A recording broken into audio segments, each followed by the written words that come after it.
ফিরে এলো ভূপাল গ্যাস দুর্ঘটনার ভয়াবহ স্মৃতি। তামিলনাড়ুতে একটি সামুদ্রিক খাদ্য প্রক্রিয়াকরণ কারখানায় অ্যামোনিয়া গ্যাস লিকের ঘটনায় ৭ জন মহিলার মৃত্যু হয়েছে।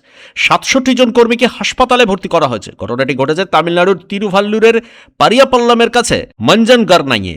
সামুদ্রিক মাছ সহ অন্যান্য প্রাণী থেকে সামুদ্রিক খাদ্য প্রক্রিয়াকরণ করা হয় এই কারখানায়। অসম, ওড়িশা, ঝাড়খণ্ড থেকে আসা প্রায় ১২০ জন পরিযায়ী শ্রমিক কারখানার মধ্যে ছিলেন তখন। গ্যাস লিকের সময় ভিতরে বেশিরভাগই ছিলেন মহিলা।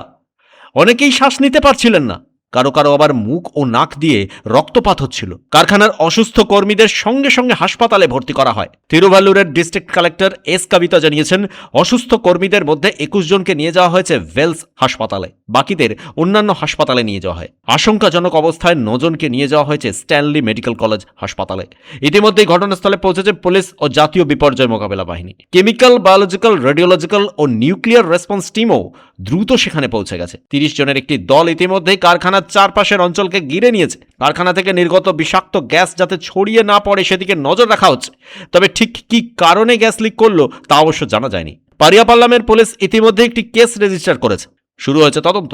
১৯৮৪ সালে মধ্যপ্রদেশের ভোপালে ইউসিআইএল এর কারখানায় ভয়াবহ গ্যাস লিকের ঘটনায় প্রায় ২,০০০ মানুষের মৃত্যু হয়েছিল।